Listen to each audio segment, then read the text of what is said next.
लोकसभा में बुधवार को वक्फ संशोधन बिल पारित हो गया।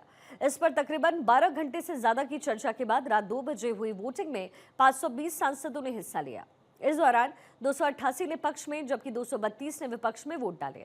अल्पसंख्यक मामलों के मंत्री किरेन रिजिजू ने इसे उम्मीद यानी कि unified Waqf management, empowerment, efficiency and development नाम दिया है।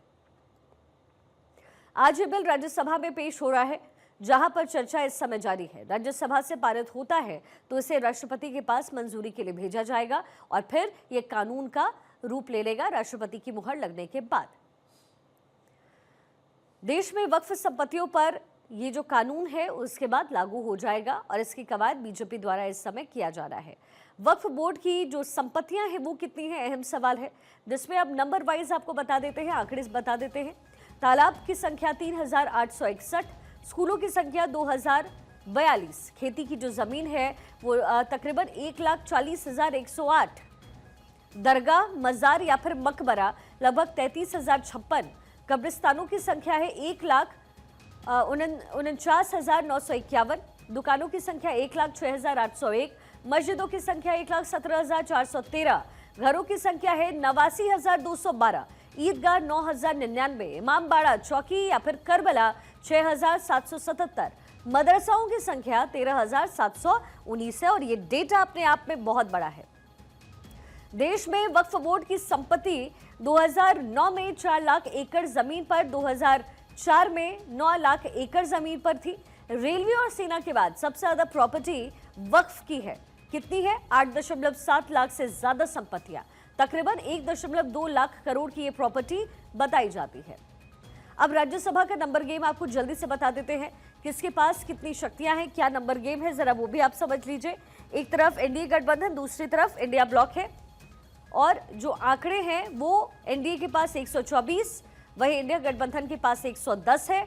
245 टोटल आंकड़ा है राज्यसभा का। जाहिर है 50% से एक ऊपर चाहिए होगा और बीजेपी इस समय पूरी कैपेसिटी में राज्यसभा में है भी, इसलिए बीजेपी के लिए जो राह है वक्फ की वो बहुत ज्यादा आसान बन जाती है। अब जैसे ही राज्यसभा से ये बिल पास होता है वैसे ही राष्ट्रपति के पास जाएगा, उनके हस्ताक्षर के बाद ये कानून का रूप ले लेगा। इस समय बहरहाल राज्यसभा में वक्फ बिल पर चर्चा हो रही है। कल लोकसभा में 12 घंटे से ज्यादा का वक्त लेते हुए चर्चा हुई वक्फ बिल को लेकर के और फिर तकरीबन 2 बजे इस बिल को पारित किया गया सदन में। और अब इस समय राज्यसभा में चर्चा चल रही है। इसकी शुरुआत यहां भी किरेन रिजिजू द्वारा किया गया। राज्यसभा में सबसे पहले किरेन रिजिजू ने अपना पक्ष रखा और इसके बाद जो विपक्षी पार्टियां हैं अपना अपना पक्ष इस समय रख रही हैं। वक्फ बिल में 10 नए बदलाव हैं। हालांकि कल बहुत सारे संशोधन प्रस्तावित किए गए, लोकसभा में कुछ पास हुए, कुछ खारिज कर दिए गए। सबसे पहले वॉइस नोट यानी ध्वनि मत से उसे पास करने की बात रखी गई, उसके बाद वोट ऑफ डिविजन्स हुए और फिर आखिरकार रात के 2 बजे लोकसभा में इस बिल को पास किया गया। अब बारी आज राज्यसभा की है और इस समय दलीलें दी जा रही है, कुछ पक्ष में कुछ विपक्ष में। हमारी पॉलिटिकल एडिटर अदिति नागर न्यूज रूम से हमारे साथ कनेक्टेड है। अदिति, जाहिर है कल जैसा जो सीन है, जो तस्वीर है जो लोकसभा में नजर आया, कमोबेश वही तस्वीर इस समय राज्यसभा में है, लेकिन संख्या बल एनडीए के साथ है, तो जाहिर है ये राह बीजेपी के लिए भी फिलहाल आसान नजर आ रही है।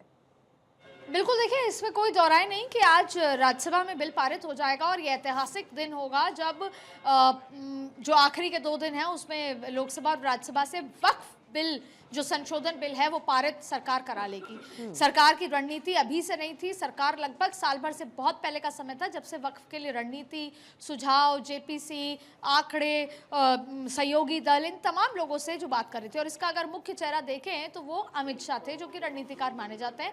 कल हमने उनको देखा किस तरीके से एक्टिव, आज राज्यसभा में सुबह से लगातार वो कितने एक्टिव थे।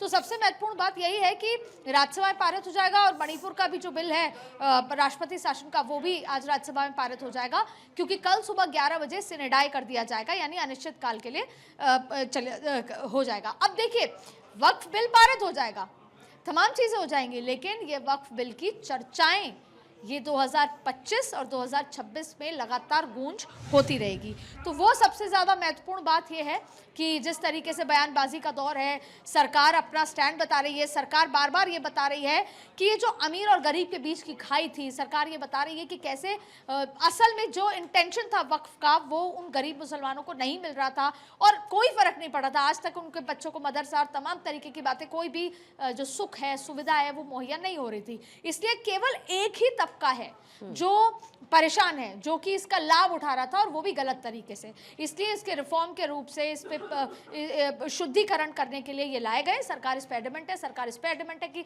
महिलाओं का सशक्तिकरण, बच्चों के हित का, हक का उनको मिलना चाहिए। तो ये तमाम चीज़ें, और वही विपक्ष जाहिर तौर पे